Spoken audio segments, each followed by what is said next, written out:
നമസ്കാരം പ്രിയപ്പെട്ട പ്രേക്ഷകരെ, ദിനപത്രങ്ങളിലെ പ്രധാന വാർത്തകളിലേക്ക് ഏവർക്കും സ്വാഗതം. ഇന്ന് ജൂൺ 17 ചൊവ്വ. 4-ാം ദിവസവും അന്യോന്യമുള്ള മിസൈൽ വർഷത്തിൽ പ്രാണഭീതിയോടെ ഇസ്രയേലിലെയും ഇറാനിലെയും ജനങ്ങൾ. ടെഹ്റാനിൽ നിന്ന് ജനങ്ങൾ ഒഴിഞ്ഞുപോകണമെന്ന ഇസ്രയേലിന്റെ മുന്നറിയിപ്പിന് പിന്നാലെ ടെൽ അവീവിലെ ജനങ്ങളോട് ഒഴിയാൻ ഇറാനും ആവശ്യപ്പെട്ടു.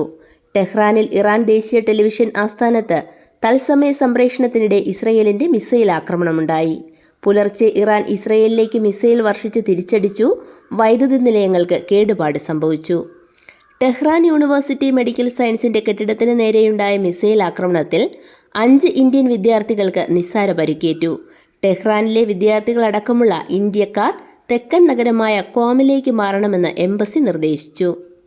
കേന്ദ്ര സർക്കാർ സെൻസസ് വിജ്ഞാപനം പുറത്തിറക്കിയപ്പോൾ ജാതി സെൻസസിന്റെ കാര്യം പ്രത്യേകം പരാമർശിക്കുന്നില്ലെന്ന് കോൺഗ്രസിന്റെ ആരോപണം. എന്നാൽ ചിലർ തെറ്റിദ്ധരിപ്പിക്കാൻ ശ്രമിക്കുകയാണെന്നും ജാതി സെൻസസും ഒപ്പം നടത്തുമെന്ന് കേന്ദ്ര സർക്കാർ നേരത്തെ വ്യക്തമാക്കിയതാണെന്നും ആഭ്യന്തര മന്ത്രാലയ വക്താവ് അറിയിച്ചു. 2 ഘട്ടമായാണ് കണക്കെടുപ്പ്. ആദ്യഘട്ടത്തിൽ ഓരോ വീട്ടിലെയും അടിസ്ഥാന സാഹചര്യം, ആസ്തി, സൗകര്യങ്ങൾ തുടങ്ങിയ വിവരങ്ങൾ ശേഖരിക്കും. 2ാം ഘട്ടത്തിൽ വീട്ടിലെ അംഗങ്ങളുടെ എണ്ണം, ഓരോ വ്യക്തിയുടെയും സാമൂഹ്യ സാമ്പത്തിക വിശദാംശങ്ങൾ തുടങ്ങിയവയും ശേഖരിക്കും. മൊബൈൽ ആപ്പ് ഉപയോഗിച്ച് ഡിജിറ്റലായിട്ടാകും വിവരശേഖരണം. വ്യക്തികൾക്ക് സ്വയം വിവരങ്ങൾ നൽകാനും സൗകര്യമൊരുക്കും. രാജ്യത്തെ 70 വയസ്സ് കഴിഞ്ഞ എല്ലാവർക്കും വർഷം 5 ലക്ഷം രൂപയുടെ സൗജന്യ ആരോഗ്യ ഇൻഷുറൻസ് വാഗ്ദാനം ചെയ്യുന്ന വയോവന്ദന പദ്ധതി പ്രീമിയം വർദ്ധിപ്പിച്ചില്ലെങ്കിൽ കേരളത്തിൽ നടപ്പാക്കേണ്ടതില്ലെന്ന് ധാരണ.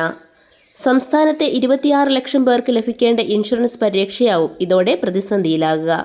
വയോവന്ദന പദ്ധതിയുടെ വാർഷിക പ്രീമിയം 3250 രൂപയായി നിശ്ചയിക്കണമെന്നാണ് കേരളത്തിന്റെ നിലപാട്.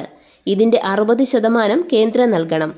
കാരുണ്യ ആരോഗ്യ സുരക്ഷാ പദ്ധതിയുടെ പ്രീമിയം തുകയായ 1052 രൂപ നിരക്കിൽ വയോവന്ദനയും നടപ്പാക്കണമെന്നാണ് കേന്ദ്രത്തിന്റെ ആവശ്യം. ആദ്യഘട്ട ചർച്ച മുതൽ കേരളം പ്രീമിയം വർധന ആവശ്യപ്പെടുന്നുണ്ട്.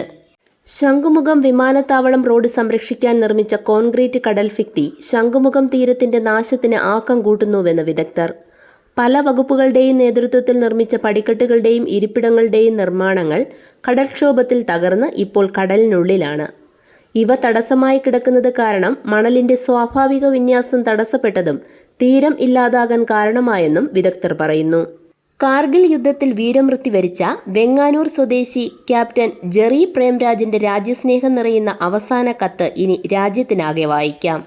കാർഗിൽ യുദ്ധ മ്യൂസിയത്തിൽ പ്രദർശിപ്പിക്കുന്നതിനായി കത്ത് അദ്ദേഹത്തിന്റെ മാതാവ് ചെല്ലത്തായി ഇന്നലെ വീട് സന്ദർശിച്ച സൈനിക ഉദ്യോഗസ്ഥ സംഘത്തെ ഏൽപ്പിച്ചു. കനത്ത മഴയും കടൽക്ഷോഭവും ജില്ലയിലെ തീരപ്രദേശങ്ങളിൽ ആശങ്ക പടർത്തുന്നു. വർക്കല പാപനാശം മെയിൻ ബീച്ചിനോട് ചേർന്ന കുന്ന് കഴിഞ്ഞ ദിവസം പുലർച്ചെ ഇടിഞ്ഞു താണു. ശക്തമായ മഴയിൽ ഈ ഭാഗത്ത് മണ്ണിടിച്ചിൽ തുടരുന്നുണ്ട്. മഴയും നാശനഷ്ടവും തുടരുന്നു. ജില്ലയിലെ മലയോര പ്രദേശങ്ങളിൽ പലയിടത്തും കൃഷിനാശം റിപ്പോർട്ട് ചെയ്തു. ശക്തമായ കാറ്റിൽ വീടിന്റെ മേൽക്കൂരകൾ തകർന്നു. 10 വീടുകൾ ഭാഗികമായി തകർന്നുവെന്നാണ് അനൌദ്യോഗിക വിവരം. മണ്ണിടിച്ചിൽ ഭീഷണിയുമുണ്ട്. റോഡുകളിൽ മരങ്ങൾ കടപുഴകി വീണതിനെ തുടർന്ന് ചിലയിടങ്ങളിൽ ഗതാഗതം തടസ്സപ്പെട്ടു. തീരമേഖലയിൽ കടൽക്ഷോഭം രൂക്ഷമായതിനെ തുടർന്ന് തീരദേശവാസികൾ ആശങ്കയിലായ സാഹചര്യത്തിൽ ബന്ധപ്പെട്ട വകുപ്പുകൾ നടപടി സ്വീകരിക്കണമെന്നാവശ്യപ്പെട്ട് ന്യൂനപക്ഷ കമ്മീഷൻ തിരുവനന്തപുരം ജില്ലാ കളക്ടർ, സംസ്ഥാന ഫിഷറീസ് വകുപ്പ് മേധാവി, സിറ്റി പോലീസ് കമ്മീഷണർ എന്നിവർക്ക് നോട്ടീസ് അയച്ചു. രാജ്ഭവനിൽ RSS നേതാക്കളുടെ ചിത്രങ്ങൾ സ്ഥാപിച്ചതിൽ പ്രതിഷേധിച്ച് SFI ജില്ലാ കമ്മിറ്റിയുടെ നേതൃത്വത്തിൽ രാജ്ഭവനിലേക്ക് നടത്തിയ മാർച്ചിൽ സംഘർഷം. പ്രവർത്തകർ രാജ്ഭവൻ വളപ്പിലേക്ക് ചാടിക്കടക്കാൻ ശ്രമിച്ചത് പോലീസും പ്രവർത്തകരും തമ്മിൽ ഉന്തും തള്ളിലും കലാശിച്ചു. State Bank of India saving bank അക്കൗണ്ടുകളിലെ നിക്ഷേപങ്ങളുടെയും സ്ഥിര നിക്ഷേപങ്ങളുടെയും വായ്പയുടെയും പലിശ കുറച്ചു. റിസർവ് ബാങ്ക് ഈ മാസം വീണ്ടും റിപ്പോ നിരക്ക് കുറച്ചതിനെ തുടർന്നാണിത്. പലിശ നിരക്കുകൾ ഞായറാഴ്ച പ്രാബല്യത്തിലായി.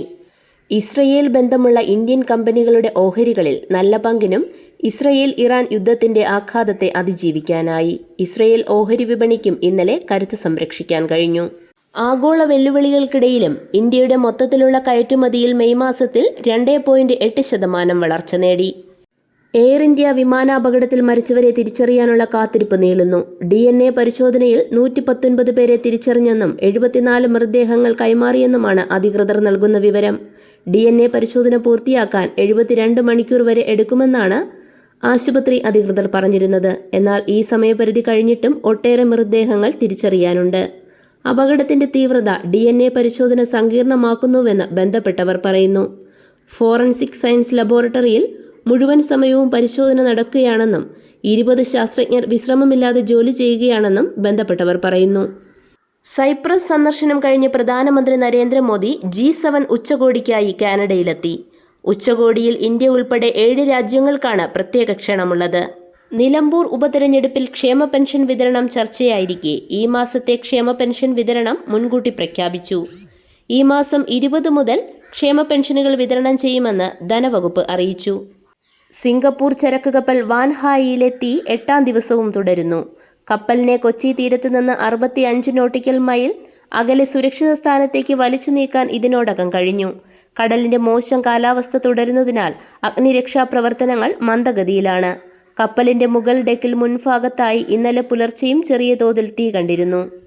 സംസ്ഥാനത്തെ ഹൈസ്കൂളുകളിൽ അരമണിക്കൂർ പ്രവൃത്തി സമയം കൂട്ടിയത് ഇന്നലെ മുതൽ നടപ്പാക്കി തുടങ്ങി.